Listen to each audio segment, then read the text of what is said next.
Movie की शुरुआत एक औरत से होती है जिसका नाम जेसिका है, जो हाल ही में विधवा हो चुकी है क्योंकि उसके हस्बैंड की मौत हो गई है। जेसिका को एक कार्गो ट्रेलर में अपनी चीज़ें पैक करते हुए दिखाया जाता है ताकि वो रोड ट्रिप पर जा सके। जब वो तैयारी मुकम्मल कर लेती है तो अपने फ़ोन पर एक मैप ऐप खोलती है, जिससे ये पता चलता है कि वो शहर से बाहर 4 दिन के ट्रिप पर जा रही है ताकि नई ज़िंदगी का आगाज़ कर सके। उसका शहर से बाहर का ये सफ़र अच्छी तरह से जारी रहता है। वो कुछ देर के लिए ड्राइव को एंजॉय करती है और आखिर वो एक हाईवे पर पहुंचती है जो जंगल के बीचों बीच है। अब कुछ देर बाद वो एक खामोश सड़क पर ड्राइव करती है, जहां उसके सामने एक ब्लैक कलर की गाड़ी आहिस्ता चल रही होती है और अजीब सा बिहेव कर रही होती है। वो ब्लैक गाड़ी बहुत आहिस्ता चल रही होती है और जब भी जेसिका उसे ओवरटेक करने की कोशिश करती है तो वो गाड़ी अचानक तेज़ हो जाती है। जेसिका ज़्यादा इंतज़ार नहीं करना चाहती, इसलिए वो फैसला करती है कि वो अपनी गाड़ी की स्पीड बढ़ा ले और दूसरी लेन में जाकर गुजर जाए। लेकिन वो काली गाड़ी भी बिल्कुल उसी स्पीड से चलने लगती है ताकि जेसिका वापस राइट लेन में ना आ सके। सिचुएशन और भी बिगड़ जाती है जब एक बड़ा ट्रक जेसिका की तरफ आता हुआ नजर आता है, लेकिन वो काली गाड़ी फिर भी आहिस्ता होने का नाम नहीं लेती। खुशकिस्मती से जेसिका ट्रक के टकराने से कुछ सेकंड पहले ही कामयाबी से उस गाड़ी को ओवरटेक कर लेती है। अब चंद सेकंड में वो काली गाड़ी फिर से तेज़ होकर जेसिका के करीब पहुंच जाती है और हॉर्न बजाने लगती है। फिर दोनों गाड़ियां एक चौराहे पर अलग हो जाती हैं और जेसिका रुक कर अपने दिल की धड़कन को नॉर्मल करने के लिए सांस लेती है। इसी शाम वो एक पेट्रोल पंप पर गैस भर रही होती है और अपने डैड से फ़ोन पर बात कर रही होती है। फ़ोन कॉल से ये पता चलता है कि वो अपनी माँ के साथ अच्छे ताल्लुकात में नहीं है, जबकि उसके बाप ने उन्हें बातचीत करने और अपने ताल्लुक को ठीक करने की रिक्वेस्ट की है। फ़ोन कॉल के दौरान जेसिका का ध्यान भटक जाता है जब वो वही काली गाड़ी देखती है जो पहले उसके पीछे आ रही थी, और वो पेट्रोल पंप पर आकर रुक जाती है। जेसिका डर जाती है और फ़ौरन गाड़ी चलाकर वहाँ से रवाना हो जाती है। इसके बाद जेसिका फैसला करती है कि वो थोड़ा आराम करेगी और शहर के एक छोटे होटल में रात गुजारेगी। जब वो होटल में मौजूद होती है तो उसकी माँ की कॉल आती है, मगर वो कॉल का जवाब नहीं देती। सोने से पहले वो अपनी और अपने मरे हुए हस्बैंड की कुछ पिक्चर्स देखती है और उन खूबसूरत लम्हों के बारे में सोचती है जो उन्होंने एक साथ गुजारे थे। गुस्से और गम के दरमियान वो कुछ आंसू बहा देती है और फिर सोने का फैसला करती है। सुबह जब वो रवाना होने वाली होती है तो एक मशकूक नज़र आने वाला अजनबी उसके पास आकर खड़ा हो जाता है, जिसके हाथ पर प्लास्टर लगा होता है। जेसिका थोड़ी हैरान हो जाती है जब वो अजनबी अपने आप को वही शख्स बताता है जो काली गाड़ी चला रहा था। वो शर्मिंदगी से माजरत करता है और बताता है कि वो ड्राइव करते हुए मोबाइल पर मैसेजेस पढ़ रहा था और इसलिए जो कुछ भी हुआ उसने उस पर ध्यान नहीं दिया। फिर वो जेसिका से और ज़्यादा सवालात करना शुरू करता है, जैसे कि क्या वो यहाँ के करीब रहती है और कहाँ जा रही है, जो जेसिका को बहुत अजीब लगता है। वो फ़ौरन अपनी बात ख़त्म करती है और वहाँ से रवाना हो जाती है। कुछ ही देर बाद वो आखिर शहर छोड़ देती है और अब जंगल के बीचों बीच हाईवे पर गाड़ी चला रही होती है। कुछ देर ड्राइव करने के बाद वो दोबारा उस काली गाड़ी को सड़क के बीचों बीच खड़ी हुई देखती है और वही मशकूक अजनबी बीच में खड़ा नज़र आता है, जैसे वो गुम गया हो। जेसिका मोहतात नज़र आती है और फ़ौरन अपनी गाड़ी का लॉक लगा देती है। फिर वो खिड़की का शीशा थोड़ा सा नीचे करके उस अजनबी को अपनी बात करने देती है, जिसमें वो दावा करता है कि उसकी गाड़ी का इंजन अचानक बंद हो गया है। वो जेसिका से रिक्वेस्ट करता है कि वो उसे करीबी पेट्रोल पंप तक लिफ्ट दे दे। अपनी सेफ्टी के बारे में फ़िक्रमंद जेसिका ये मशवरा देती है कि वो खुद पेट्रोल पंप जाकर वहाँ से किसी मैकेनिक को भेज सकती है ताकि उसकी मदद हो सके, लेकिन वो अजनबी इनकार करता है और ज़िद करता है कि जेसिका खुद उसकी मदद करे। इस पर जेसिका को शक होता है तो वो फ़ौरन अपनी गाड़ी की स्पीड बढ़ाकर वहाँ से रवाना हो जाती है। फिर वो अपना अगला स्टॉप रात देर से एक और पेट्रोल पंप पर करती है। आराम करते हुए जेसिका आखिर अपनी माँ का फ़ोन उठा लेती है। उसकी माँ गुस्से में लगती है क्योंकि जेसिका ने बग़ैर इत्तला दिए शहर छोड़ दिया, लेकिन अब जेसिका ने अपना फ़ैसला कर लिया है। वो बताती है कि वो ये सब अपने हस्बैंड से आगे बढ़ने के लिए कर रही है। तभी उसे हैरानी होती है जब वो फिर से वही काली गाड़ी देखती है जो पार्किंग लॉट में आकर रुकती है और रेस्टिंग एरिया में एंटर होती है। जेसिका डर जाती है और फ़ौरन वापस अपनी गाड़ी में जाकर बैठ जाती है, क्योंकि उसे अब यकीन हो जाता है कि वो अजनबी उसका पीछा कर रहा है। वो अजनबी उसकी खिड़की के पास आता है जैसा कि उसने सोचा था, लेकिन जेसिका उसके कुछ कहने से पहले ही गाड़ी चलाकर वहाँ से रवाना हो जाती है। मगर जब वो बाहर निकलने की कोशिश करती है तो एक वाइट कलर की वैन आकर उसका रास्ता रोक लेती है, जिससे वो अजनबी दोबारा उसके पास आ जाता है। वो कहता है कि वो सिर्फ बाथरूम इस्तेमाल करने आया है और जेसिका बिला वजह डर रही है। जेसिका उसे इग्नोर करती है और जैसे ही वो सफ़ेद वैन रास्ते से हट जाती है, जेसिका फ़ौरन गाड़ी चलाकर वहाँ से निकल जाती है। वो तेज़ गाड़ी चलाने लगती है क्योंकि वो अपने रेयर व्यू मिरर से उस काली गाड़ी को पीछे आते हुए देख सकती है। इसी वक्त जेसिका फैसला करती है कि वो 911 को कॉल करेगी और बताएगी कि उसका पीछा किया जा रहा है।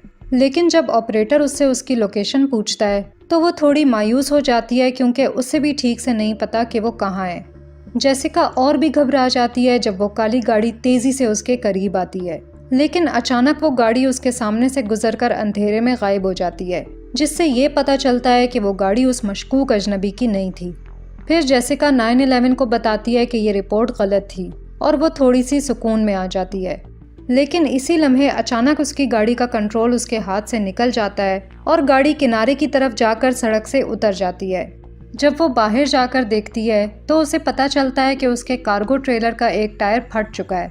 इसी दौरान वो काली गाड़ी उसकी तरफ आती हुई नजर आती है, जिससे वो बहुत ज़्यादा डर जाती है। वो फ़ौरन अपने कार्गो ट्रेलर को गाड़ी से अलग कर देती है और गाड़ी में बैठने की कोशिश करती है, मगर वक्त पर गाड़ी स्टार्ट नहीं कर पाती।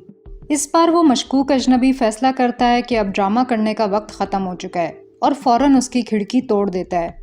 जेसिका कुछ देर तक उसके साथ लड़ती है, मगर वो अजनबी उससे ज़्यादा ताकतवर होता है और फ़ौरन उसे एक बेहोश करने वाला इंजेक्शन लगा देता है। अगले दिन जब जेसिका होश में आती है तो वो एक अनजान कमरे में होती है जिसकी खिड़कियां जालियों से बंद होती हैं और बाहर एक कांटेदार बाड़ वाली खुली जगह दिखाई देती है। वो बंद दरवाजे से बाहर देखने की कोशिश करती है, लेकिन उसे ऐसा कुछ नहीं मिलता जिससे उसकी मदद हो सके। अचानक उसे बाहर कदमों की आवाज़ सुनाई देती है, जो किसी और के नहीं बल्कि उसी मशकूक अजनबी के होते हैं। वो आदमी बस जेसिका को अकड़ कर देखता है और जब वो उससे छोड़ने की रिक्वेस्ट करती है तो वो उसे कहता है कि खामोश रहे। फिर वो आदमी रात को दोबारा आता है और अपनी फ्लैश लाइट की रोशनी के साथ कमरे के अंधेरे में उसकी तरफ बढ़ता है और एक बहुत ही घटिया और गलीज मुस्कुराहट के साथ उसके पास आता है। जेसिका दोबारा उससे रहम की भीख मांगती है और अपनी आज़ादी के बदले में पैसे देने की कोशिश करती है, मगर वो आदमी अपनी जगह से हिलता नहीं है और अजीब अंदाज में जवाब देता है कि वो पहली लड़की नहीं है जो ऐसा कह रही है, जिससे पता चलता है कि वो एक सीरियल किलर है। फिर वो अजीबोगरीब आदमी जेसिका से कहता है कि वो अपने कपड़े उतारे। जेसिका उसे धोखा देने की कोशिश करती है और कहती है कि उसे बाथरूम जाना है, लेकिन जैसे ही वो दरवाजे की तरफ भागती है वो आदमी फ़ौरन उसके सामने आकर उसे ज़मीन पर गिरा देता है। इसके बाद वो जेसिका को घसीट कर कमरे के बीच में ले आता है और फिर उस पर घुटने टेक कर उसका चेहरा चूमता है। फिर वो उसका आईपैड निकाल कर उसे दिखाता है, जिसमें जेसिका और उसके हस्बैंड के खुशगवार लम्हों की वीडियो होती है। फिर वो उसकी गर्दन में लटकी हुई शादी की अंगूठी को देखता है और पूछता है कि क्या उसके हस्बैंड ने उसे तलाक दे दी थी। वो शुरू में जवाब देने में हिचकिचाती है, लेकिन आखिर वो कहती है कि उसका हस्बैंड मर चुका है। लेकिन वो सीरियल किलर इस जवाब से खुश नहीं होता। वो जेसिका से ज़बरदस्ती ये उगलवाता है कि उसके हस्बैंड ने खुद को गोली मारकर खुदकुशी की थी और उसने अपने हस्बैंड की लाश को सबसे पहले देखा। अगली सुबह जब वो जागती है तो फ़ौरन दरवाज़ा खोलने की कोशिश करती है, मगर वो नहीं खुलता। जब वो दरवाजे के की होल से झांकती है तो देखती है कि चाबी दरवाजे की दूसरी तरफ चिमट गई है। फिर वो कमरे में इधर उधर देखती है और एक लकड़ी में अटकी हुई कील देखकर उसे निकालने की पूरी कोशिश करती है। इसके बाद वो अपनी जैकेट को सीधा करती है और उसे दरवाजे के नीचे से बाहर निकाल देती है। फिर उस कील की मदद से चाबी को धकेल कर बाहर निकाल लेती है। जब चाबी गिर जाती है तो वो उसे कमरे के अंदर वापस खींच लेती है और फिर उसे इस्तेमाल करके दरवाज़ा खोलकर बाहर निकलने की कोशिश करती है। इसी लम्हे वो सीरियल किलर ख़रीदारी से वापस आकर घर पहुंचता है, जिस पर जेसिका फ़ौरन कमरे में मौजूद अलमारी में छुप जाती है, ठीक उसी वक्त जब वो कमरे में एंटर होता है। जेसिका घबराते हुए दरवाजे की दरार से उसको देखती है और कोशिश करती है कि खामोश रहे। इसी दौरान सीरियल किलर फ़ोन कॉल उठाता है और ये पता चलता है कि कॉल उसकी फैमिली से आई है। वो अपनी छोटी बेटी से बात करता नज़र आता है और प्यार से उसे कहता है कि वो अपनी मॉम को हेलो कहे और बताए कि उसका बिजनेस ट्रिप थोड़ा और लंबा हो गया है, इसलिए वो कुछ दिनों में घर वापस आ जाएगा। फिर वो फ़ोन बंद करके नीचे बेसमेंट की तरफ जाने लगता है। जेसिका ये मौका देखकर फौरन घर से बाहर निकलकर जितना जल्दी हो सके जंगल की तरफ भागती है। सीरियल किलर जल्द ही उसका पीछा करने लगता है जब उसे एहसास होता है कि जेसिका फरार हो गई है। दूसरी तरफ जेसिका भागती रहती है, लेकिन अचानक वो लुढ़क जाती है और उसके पाँव में एक छोटी सी टहनी चुभ जाती है, जिसे वो तकलीफ से बाहर निकालती है। इस दौरान जब वो टहनी निकाल रही होती है तो सीरियल किलर उसकी चीख सुन लेता है, लेकिन वो फिर भी नहीं रुकती और लंगड़ाती हुई आगे बढ़ती रहती है। यहाँ तक कि जब उसके पास और कोई रास्ता नहीं बचता तो वो अपने सामने मौजूद नदी में कूदने का फैसला करती है, क्योंकि वो सीरियल किलर बिल्कुल उसके करीब आ पहुँचता है।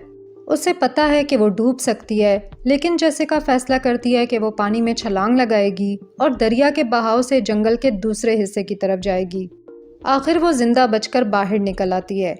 दरिया का बहाव उसे किनारे पर ले आता है तो वो दोबारा जंगल की तरफ चलना शुरू करती है और एक लकड़ी का सहारा लेकर चलने की कोशिश करती है, लेकिन अचानक उसे कदमों की आवाज़ आती है जिस पर वो फौरन छुपकर रुक जाती है और इंतज़ार करने लगती है। कुछ लम्हे बाद जेसिका उस आदमी पर लकड़ी से वार करती है, लेकिन ये पता चलता है कि वो सिर्फ एक बूढ़ा शिकारी था जो अचानक हमले से हैरान रह जाता है। वो फौरन उससे माजरत करती है और उससे मदद की रिक्वेस्ट करती है। वो बताती है कि कोई उसकी जान लेना चाहता है और उससे उसका फ़ोन मांगती है, मगर बदकिस्मती से उसका फ़ोन टूट चुका होता है क्योंकि जेसिका ने गलती से उसके फ़ोन पर वार किया था। वो शिकारी जेसिका पर तरस खाता है और उसे अपने साथ गाड़ी तक ले आता है और अपनी बीवी के बूट्स उसे देता है। फिर वो दोनों मिलकर गाड़ी में सवार हो जाते हैं और रवाना हो जाते हैं। इस दौरान वो शिकारी जेसिका को अपना सैंडविच खाने देता है और उसको तसल्ली देने की कोशिश करता है, लेकिन अचानक वो दोनों एक गिरे हुए दरख्त के सामने आ जाते हैं जो उनके रास्ते को ब्लॉक कर देता है। ये देखकर जेसिका बहुत डर जाती है और वो दरख्त को हटाने की कोशिश करती है, मगर वो बहुत भारी होता है। बिल्कुल इसी लम्हे वो सीरियल किलर उनकी तरफ आता हुआ नजर आता है। बूढ़ा शिकारी जेसिका को तसल्ली देने की कोशिश करता है और कहता है कि वो घबराए नहीं। फिर सीरियल किलर शिकारी से कहता है कि जेसिका उसकी बहन है जो घर से भाग गई थी और उसको दिमागी बीमारी है, जिससे शिकारी शदीद कन्फ्यूजन में पड़ जाता है। इस लम्हे शिकारी उसका यकीन करना शुरू कर देता है और सीरियल किलर को जेसिका को अपने साथ ले जाने देता है। मगर जब सीरियल किलर जेसिका को ज़बरदस्ती काबू करने की कोशिश करता है तो शिकारी को शक हो जाता है। वो फौरन बंदूक से उसे धमकी देता है, जिस पर सीरियल किलर जेसिका को छोड़ देता है।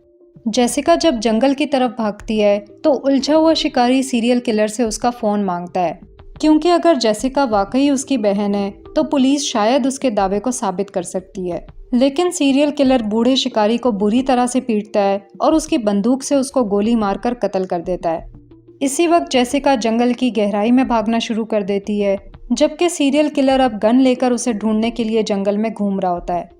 फिर रात हो जाती है और जेसिका आखिर एक चट्टान के नीचे तूफानी बारिश में आराम करने के लिए रुकती है, लेकिन बदकिस्मती से सीरियल किलर उसके करीब ही होता है और अपनी फ्लैश लाइट को चमकाते हुए उसे ढूंढ रहा होता है। जब जेसिका को लगता है कि खतरा टल गया है तो वो जाने लगती है, लेकिन फिर पता चलता है कि वो सीरियल किलर अभी भी वहाँ मौजूद है और उसके हाथ में गोली मार देता है।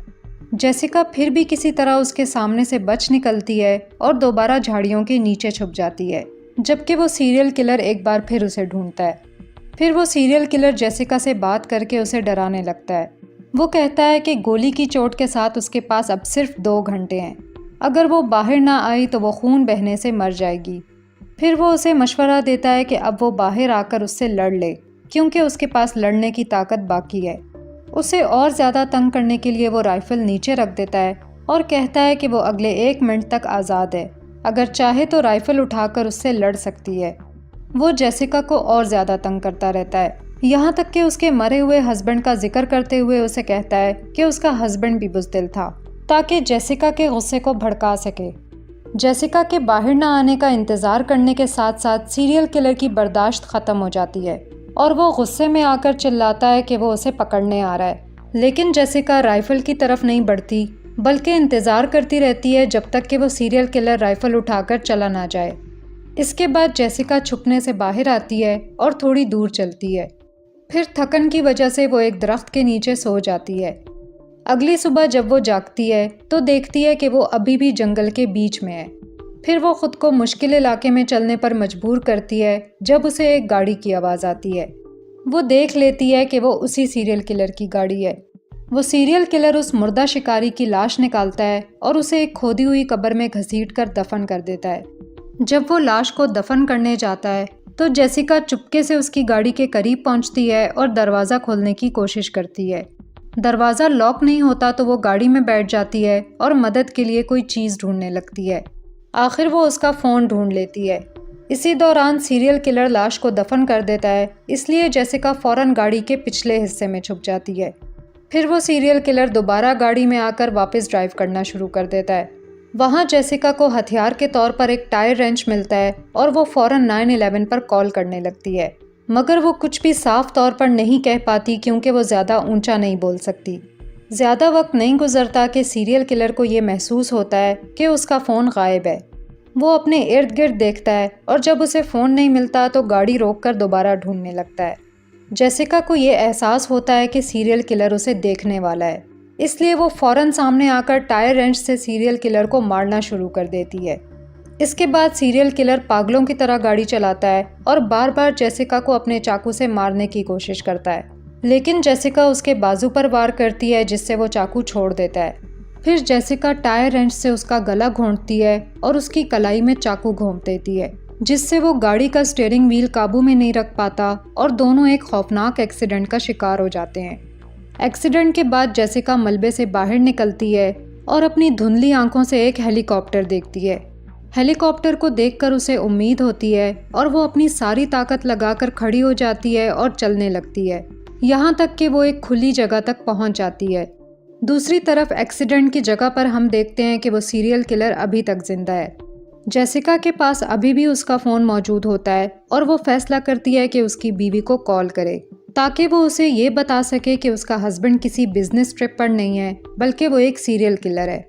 जब जेसिका को सीरियल किलर करीब आता हुआ नज़र आता है तो वो कॉल को स्पीकर पर लगा देती है ताकि वो किलर सुन सके कि उसने उसकी बीवी को सब बता दिया है। फिर जेसिका उसकी बीवी को अपना पूरा नाम बताती है और कहती है कि अगर वो आज मर गई तो ये उसके हस्बैंड की वजह से होगा। ये बात सीरियल किलर को बहुत गुस्सा दिला देती है और जब जेसिका उसकी तरफ फ़ोन फेंकती है तो वो फ़ौरन कॉल काट देता है। अब सीरियल किलर के चेहरे पर मुकम्मल मायूसी की झलक नज़र आती है और जैसा कि दोनों के पास अब खोने को कुछ नहीं होता, वो एक ख़तरनाक लड़ाई शुरू कर देते हैं। किलर इस लड़ाई में अपना चाकू इस्तेमाल करता है, लेकिन जेसिका के पास टायर रेंच होता है जिसे वो उसके खिलाफ लड़ने के लिए इस्तेमाल करती है।